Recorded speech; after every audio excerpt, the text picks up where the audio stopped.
بسم اللہ الرحمن الرحیم، اللہ کے نام سے جو رحمان اور رحیم ہے۔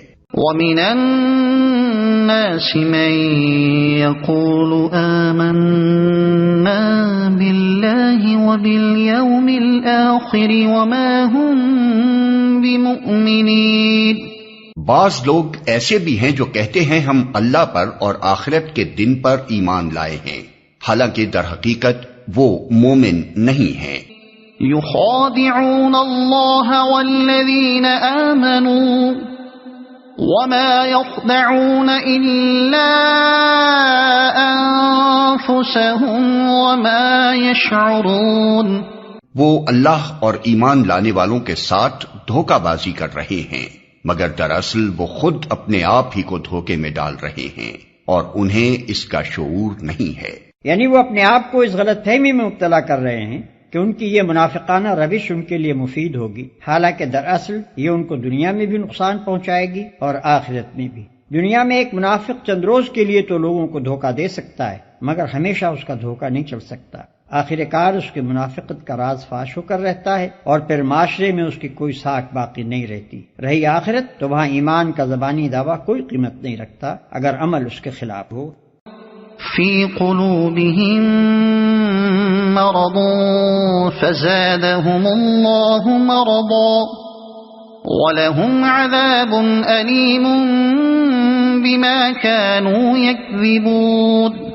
ان کے دلوں میں ایک بیماری ہے جسے اللہ نے اور زیادہ بڑھا دیا ہے، اور جو جھوٹ وہ بولتے ہیں اس کی پاداش میں ان کے لیے دردناک سزا ہے۔ ان کے دلوں میں ایک بیماری ہے جسے اللہ نے اور زیادہ بڑھا دیا ہے۔ بیماری سے مراد منافقت کی بیماری ہے، اور اللہ کے نزدیک اس بیماری میں اضافہ کرنے کا مطلب یہ ہے کہ وہ منافقین کو ان کے نفاق کی سزا فوراً نہیں دیتا بلکہ انہیں ڈھیل دیتا ہے، اور اس ڈھیل کا نتیجہ یہ ہوتا ہے کہ منافق لوگ اپنی چالوں کو بظاہر کامیاب ہوتے دیکھ کر اور زیادہ مکمل منافق بنتے چلے جاتے ہیں۔ وَإِذَا قِيلَ لَهُمْ لَا تُفْسِدُوا فِي الْأَرْضِ قَالُوا إِنَّمَا نَحْنُ مُصْلِحُونَ۔ جب کبھی ان سے کہا گیا کہ زمین میں فساد برپا نہ کرو تو انہوں نے یہی کہا کہ ہم تو اصلاح کرنے والے ہیں۔ أَلَا إِنَّهُمْ هُمُ الْمُفْسِدُونَ وَلَكِنْ لَا يَشْعُرُونَ۔ خبردار، حقیقت میں یہی لوگ مفسد ہیں مگر انہیں شعور نہیں ہے۔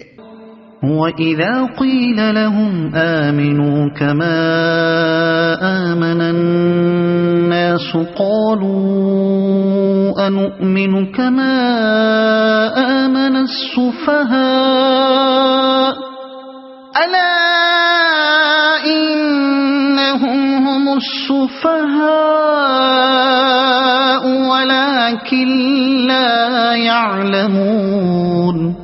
اور جب ان سے کہا گیا کہ جس طرح دوسرے لوگ ایمان لائے ہیں اسی طرح تم بھی ایمان لاؤ تو انہوں نے یہی جواب دیا، کیا ہم بے وقوفوں کی طرح ایمان لائیں؟ خبردار، حقیقت میں تو یہ خود بے وقوف ہیں مگر یہ جانتے نہیں ہیں۔ اور جب ان سے کہا گیا کہ جس طرح دوسرے لوگ ایمان لائے ہیں اسی طرح تم بھی ایمان لاؤ، یعنی جس طرح تمہاری قوم کے دوسرے لوگ سچائی اور خلوص کے ساتھ مسلمان ہوئے ہیں، اسی طرح تم بھی اگر اسلام قبول کرتے ہو تو ایمانداری کے ساتھ سچے دل سے قبول کرو۔ تو انہوں نے یہی جواب دیا، کیا ہم بے وقوفوں کی طرح ایمان لائیں؟ وہ اپنے نزدیک ان لوگوں کو بیوقوف سمجھتے تھے جو سچائی کے ساتھ اسلام قبول کر کے اپنے آپ کو تکلیفوں اور مشقتوں اور خطرات میں مبتلا کر رہے تھے۔ ان کی رائے میں یہ سراسر احمقانہ فعل تھا کہ محض حق اور راستے کی خاطر تمام ملک کی دشمنی مول لے لی جائے۔ ان کے خیال میں عقل مندی یہ تھی کہ آدمی حق اور باطل کی بحث میں نہ پڑے بلکہ ہر معاملے میں صرف اپنے مفاد کو دیکھے۔ وَإِذَا لَقُوا الَّذِينَ آمَنُوا قَالُوا آمَنَّا وَإِذَا خَلَوْا إِلَى شَيَاطِينِهِمْ قَالُوا إِنَّا مَعَكُمْ إِنَّمَا نَحْنُ مُسْتَهْزِئُونَ۔ جب یہ اہل ایمان سے ملتے ہیں تو کہتے ہیں کہ ہم ایمان لائے ہیں، اور جب علیحدگی میں اپنے شیطانوں سے ملتے ہیں تو کہتے ہیں کہ اصل میں تو ہم تمہارے ساتھ ہیں اور ان لوگوں سے محض مذاق کر رہے ہیں۔ اور جب علیحدگی میں اپنے شیطانوں سے ملتے ہیں، شیطان عربی زبان میں سرکش، متبرد اور شوریدہ سر کو کہتے ہیں۔ انسان اور جن دونوں کے لیے یہ لفظ مستعمل ہوتا ہے۔ اگرچہ قرآن میں یہ لفظ زیادہ تر شیاطین جن کے لیے آیا ہے، لیکن بعض مقامات پر شیطان صفت انسانوں کے لیے بھی استعمال کیا گیا ہے، اور سیاق و سباق سے بآسانی معلوم ہو جاتا ہے کہ کہاں شیطان سے انسان مراد ہیں اور کہاں جن۔ اس مقام پر شیاطین کا لفظ ان بڑے بڑے سرداروں کے لیے استعمال ہوا ہے جو اس وقت اسلام کی مخالفت میں پیش تھے۔ اللہ یستہزئ بہم ویمدہم فی طغیانہم یعمہون۔ اللہ ان سے مذاق کر رہا ہے، وہ ان کی رسی دراز کیے جاتا ہے اور یہ اپنی سرکشی میں اندھوں کی طرح بھٹکتے چلے جاتے ہیں۔ اولئک الذین اشتروا الضلالة بالہدى فما ربحت تجارتهم وما كانوا مهتدین۔ یہ وہ لوگ ہیں جنہوں نے ہدایت کے بدلے گمراہی خرید لی ہے، مگر یہ سودا ان کے لیے نفع بخش نہیں ہے اور یہ ہرگز صحیح راستے پر نہیں ہیں۔ مثلهم كمثل الذي استوقد نارا فلما أضاءت ما حوله ذهب الله بنورهم وتركهم في ظلمات لا يبصرون۔ ان کی مثال ایسے ہے جیسے ایک شخص نے آگ روشن کی اور جب اس نے سارے ماحول کو روشن کر دیا تو اللہ نے ان کا نور بصارت سلب کر لیا اور انہیں اس حال پر چھوڑ دیا کہ تاریکیوں میں انہیں کچھ نظر نہیں آتا۔ مطلب یہ ہے کہ جب ایک اللہ کے بندے نے روشنی پھیلائی اور حق کو باطل سے، صحیح کو غلط سے، راہ راست کو گمراہیوں سے چھانٹ کر بالکل نمایاں کر دیا، تو جو لوگ دیدہ بینا رکھتے تھے ان پر تو ساری حقیقتیں روشن ہو گئیں، مگر یہ منافق جو نفس پرستی میں اندھے ہو رہے تھے ان کو اس روشنی میں کچھ نظر نہ آیا۔ اللہ نے نور بصارت سلب کر لیا کہ الفاظ سے کسی کو یہ غلط فہمی نہ ہو کہ ان کے تاریکی میں بھٹکنے کی ذمہ داری خود ان پر نہیں ہے۔ اللہ نور بصارت اسی کا سلب کرتا ہے جو خود حق کا طالب نہیں ہوتا، خود ہدایت کے بجائے گمراہی کو اپنے لیے پسند کرتا ہے، خود صداقت کا روشن چہرہ نہیں دیکھنا چاہتا۔ جب انہوں نے نور حق سے منہ پھیر کر ظلمت باطل ہی میں بھٹکنا چاہا تو اللہ نے انہیں اسی کی توفیق عطا فرما دی۔ صم بکم عمی فہم لا یرجعون۔ یہ بہرے ہیں، گونگے ہیں، اندھے ہیں، یہ اب نہ پلٹیں گے۔ یہ بہرے ہیں، گونگے ہیں، اندھے ہیں۔ حق بات سننے کے لیے بہرے، حق گوئی کے لیے گونگے، حق بینی کے لیے اندھے۔ او کصیب من السماء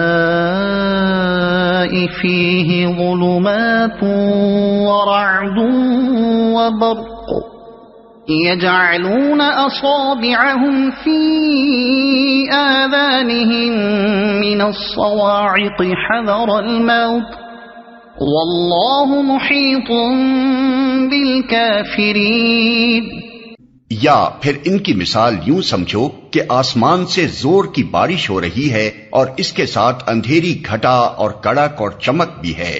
یہ بجلی کے کڑاکے سن کر اپنی جانوں کے خوف سے کانوں میں انگلیاں ٹھوسے لیتے ہیں، اور اللہ ان منکرین حق کو ہر طرف سے گھیرے میں لیے ہوئے ہے۔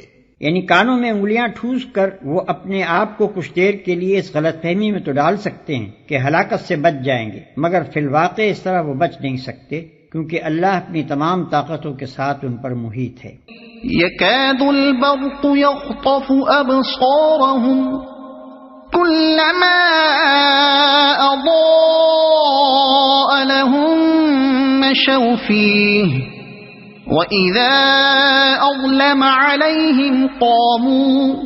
چمک سے ان کی حالت یہ ہو رہی ہے گویا عنقریب بجلی ان کی بصارت اچک لے جائے گی۔ جب ذرا کچھ روشنی انہیں محسوس ہوتی ہے تو اس میں کچھ دور چل لیتے ہیں، اور جب ان پر اندھیرا چھا جاتا ہے تو کھڑے ہو جاتے ہیں۔ پہلی مثال ان منافقین کی تھی جو دل میں قطعی منکر تھے اور کسی غرض و مصلحت سے مسلمان بن گئے تھے، اور یہ دوسری مثال ان کی ہے جو شک اور تذبذب اور ضعف ایمان میں مبتلا تھے، کچھ حق کے قائل بھی تھے مگر ایسی حق پرستی کے قائل نہ تھے کہ اس کی خاطر تکلیفوں اور مصیبتوں کو بھی برداشت کر جائیں۔ اس مثال میں بارش سے مراد اسلام ہے جو انسانیت کے لیے رحمت بن کر آیا۔ اندھیری گھٹا اور کڑک اور چمک سے مراد مشکلات و مصائب کا وہ ہجوم اور وہ سخت مجاہدہ ہے جو تحریک اسلامی کے مقابلے میں اہل جاہلیت کی شدید مزاحمت کے سبب سے پیش آ رہا تھا۔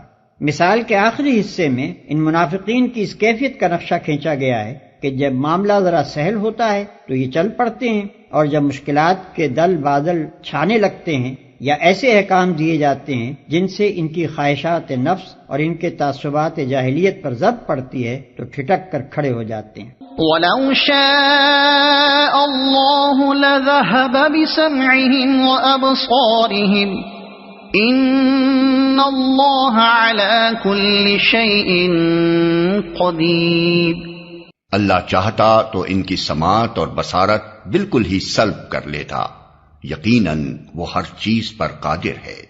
یعنی جس طرح پہلی قسم کے منافقین کا نور بصارت اس نے بالکل سلب کر لیا، اسی طرح اللہ ان کو بھی حق کے لیے اندھا بہرا بنا سکتا تھا، مگر اللہ کا یہ قاعدہ نہیں ہے کہ جو کسی حد تک دیکھنا اور سننا چاہتا ہو اسے اتنا بھی نہ دیکھنے سننے دے۔ جس قدر حق دیکھنے اور حق سننے کے لیے یہ تیار تھے، اسی قدر سماعت و بصارت اللہ نے ان کے پاس رہنے دی۔